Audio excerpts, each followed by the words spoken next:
DeepSeek ay ugu kalifeen muuqaalka soo sameeyay sababtoo ah waxba kama ogi DeepSeek muddo yar buu soo baxay laakiin khatartiisa maanta ayaa wada eegi doonaa marka koobkayga shaarna rabteen soo qaado si aan muuqaalka u bilowno oo qisadoo faahfaahsan u dhigeysan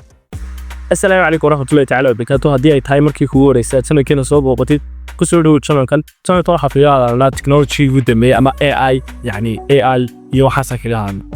مرة قارنا حسوق الله يعني بسوي كسابسان خط السيدة إما كفيديو بنا وكذا إيو مرة قارنا على صور دينو فيديو أسكين اللي كنينا مرة هدي أتكاشيت أما فكرة ده أتكاشيت channel كا هنجي لنا لوسو بيتي muddadii bilihii ugu dambeeyay yani maalin dhaweyd ayaa waxa ka soo sameeyay muuqaal hadii aad daawatay DeepSeek muuqaal ka soo aan ku lahaa ChatGPT iyo DeepSeek farqiga oo kala dhaxeeya so maanta sababta ugu kaliftay inaan DeepSeek ka soo sameeyay qisadan yani waa wax dhab ah oo aan arkay oo aan dadka ugu leeyahay DeepSeek ka joojiyay isticmaasha inkastoo anaga uu soo gaadhin laakiin hadana system yani scammers ku jira hadoo kale waxa sameeyay register waxa soo dhashay DeepSeek waxaana ku register-gareysay account-kaaga okay account-kaaga marka register-gareysay waxay qaadanayaan marka email address-ka maahana email address-ka marka aad gelisid yani waxay sameynayaan waxa raho server ba marka hawada ku jira server-ka hawada ku jira yani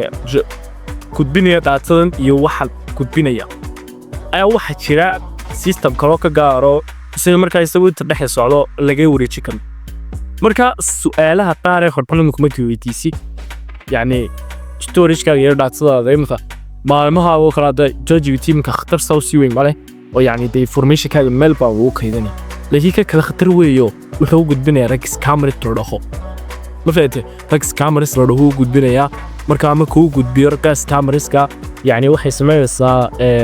yani xogti aad ku aasho kale haday ku kala khatar script ma fahamtay halka ChatGPT uu shaqeeyo waxaan lagu abuuray uu shaqeeyo ayaa waxa la kartaa inuu isagu yani waqti ku yareeyo DeepSeek fahamtay waqtiga uu ku raagay yani waa sabab kan waxaan xataa italka lagu bulay bal marka DeepSeek yani ujeedadii loo sameeyo waxay ahayd in dadka lagu soo dhaweeyo kabacdi heedo scamming lagu sameeyo ama yani information koodii oo loo soo bandhigo si ku dhacday shirkadda Facebook ay dadka xogoogiyo hawloodii profile-koodii wixii dhan dhatadoodii ay u soo bandhigtay ay doonaysaa DeepSeek inay saas kale soo bandhigto laakiin hadda muuqaalkan daawatay nasiib leedahay waxa ku leeyahay waxa isticmaashaa barnaamij ka duwan ChatGPT hatta ChatGPT aad u aragtid program xun yani saddex programo taagsanay Qwen25 Gemini AI iyo Kitty AI marka isticmaal oo DeepSeek yani isticmaalkiisa iska jooji waayo hatta markii isticmaalaysa ma aragtay inna yani wax xukmakiisi لكن at the same time وقت بدن سي استعماشد ايضا في كتا waxyaabo xun oo leey caylada yani taalo rumbu ku dila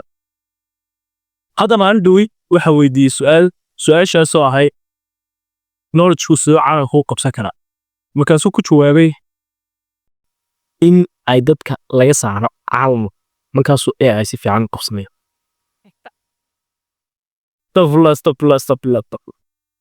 طفلة شاشة سويستالا كوري سير ويتشواب لكن يعني ما أريد تسا لكن هذا لما كروت رجال يو يعني AI واحد سكوال لك رماه ذلك قاعد با يعني شركة AI سكالب أما يعني شركة ChatGPT كلا سوساتي ده حياة فربا شركة سوساتي يعني مرور بدت كحيوان تربية واحد شقوي كنا مجموعة ريجي كربوسي قاضية أما يعني سيبل أي شخاو قويكتا ما حنك الشطارة سيفلو الله قبطة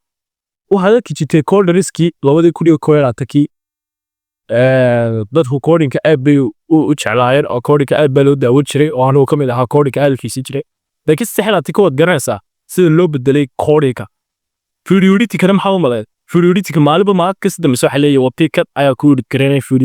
fiidiyogaagii oo soo qaadaysa uu fahmaya waxa soo dhan ayaa soo saara markaas sababta aan ku leeyahay yani technology-ga marka isticmaalaysid iska ilaali waxyaabaha scammerska ay wadaan waa sababta ma fahantay marka aad baan idin salaamaya muuqaalkan waxaan rajeynaa inaad ka anfacdeen inkastoo muuqaalkan yani iska daabnaa oo waxyaabo badan aan dhexgal ama kawan digniin weeye ma fahantay marka DeepSeek iska joojiya isticmaalkiisa yani aad lima anfacayo iska joojiya DeepSeek aad buu naasitay. Assalaamu calaykum waraxmatullaahi tacaala wabarakatuh.